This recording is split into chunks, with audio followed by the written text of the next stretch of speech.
Vivian Silver was a committed and fearless Arab-Jewish peace activist.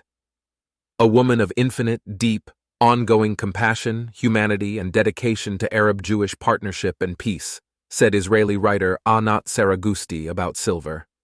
Born in Canada, she eventually moved to Israel and lived some 4 kilometers, 2.5 miles, from the Gaza Strip.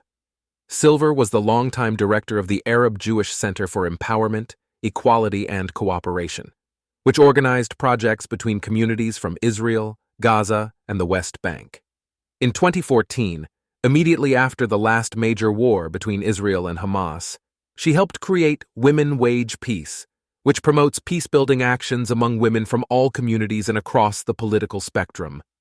On the day of the October 7th massacre, Silver even took a call with an Israeli radio station and pushed back against the idea that the Palestinians were insane, only to be murdered by Palestinian terrorists on that fateful day, and one of several Israeli peace activists who were either killed or kidnapped during the Hamas-led pogrom. A man named Yonatan, a social worker from Tel Aviv who knew Silver, was asked what he would say to her now. "I would tell her, Israel is dead, it's hopeless," and she would say, "Peace could come tomorrow."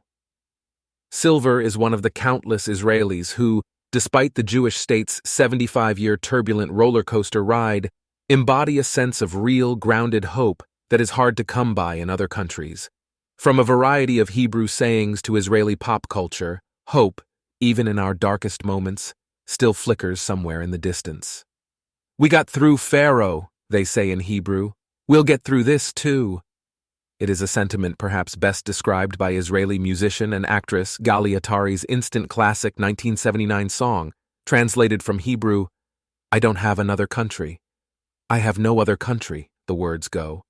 "Even if my land is burning, only a word in Hebrew penetrates my veins, my soul in a sore body, in a hungry heart.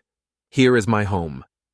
Dan Avnon, a professor of political science at the Hebrew University of Jerusalem, described the October 7th terror attacks as an episode that hit at the very core of Israeli identity, leading to a generational trauma shared by many Israelis and Jews worldwide. "Jewish Israelis are committed to the existence of the state," said Avnon. "Right, left, peace, radical, messianic or whatnot. At our core, we believe that if we do not have a state, then we will be wiped out."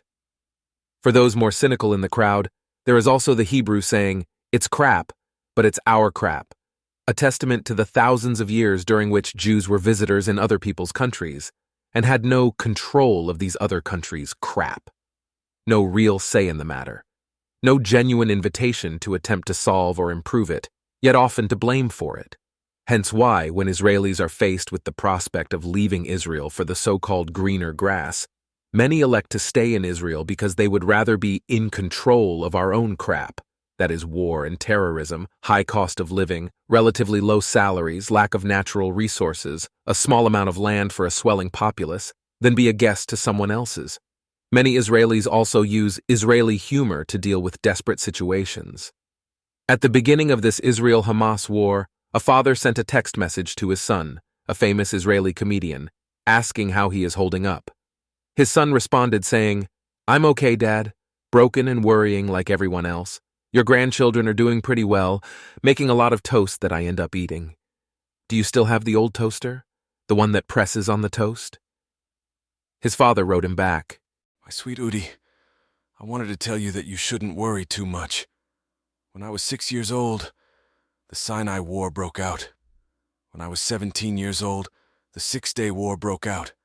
When I was 23 years old, the Yom Kippur War broke out. And this is how it was until today. One war after another. One thing I can assure you is that between the wars and after them, there is always another part of life. Wartime, then quiet. In this dark time, it's hard to remember that there's always light at the end of every tunnel, even as dark as it is right now. Remember that what I'm saying, in a month or 2 months or 2 years from now, we will see the light, and it will heal us all and help us recover." The famous Israeli comedian replied, "Wow, you touched me, Dad. So you don't have the toaster?" Whether through optimism or cynicism or realism or sarcasm, Israelis are hell-bent on hope. The central theme of Naftali Hertz Imber's 1878 poem, Our Hope, a 9-stanza composition written in Hebrew. When he wrote it, Imber's poem recounted the Jews' undying connection to Zion, a nickname for Israel, and their tenacious dreams of returning to the Jewish people's indigenous homeland. 10 years later, Samuel Cohen put Imber's poem to music, adapted from a Moldavian folk song. It goes like this. As long as inside the heart the Jewish soul yearns, and turning to the east an eye to Zion observes, we still have not lost our hope. The hope is 2,000 years old, to be a free nation in our land, the land of Zion and Jerusalem. Our hope quickly gained popularity among Jewish pioneers, becoming a cultural identity for Jews returning to the land of Israel, then Ottoman-era Palestine, many for the first time in 2 millennia.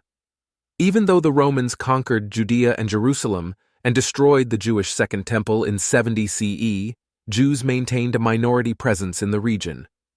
In 1897, at the First Zionist Congress in Switzerland, the delegates joined together in a rousing rendition of Our Hope. Eventually, it was adopted as the anthem of the political Zionist movement at the 18th Zionist Congress in 1933. Then, in 1945, during the liberation of the Bergen-Belsen Holocaust death camp, survivors sang Our Hope under a blue and white flag.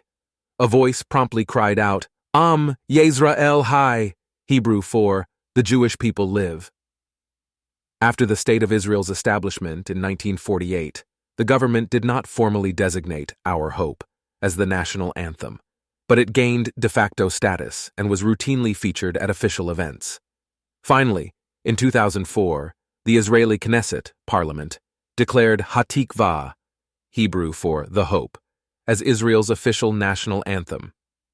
Some have criticized Hatikvah as a racist song, said Hen Mazig, a Zionist activist, but to label the expression of a Jewish soul as racist is both unfounded and a double standard.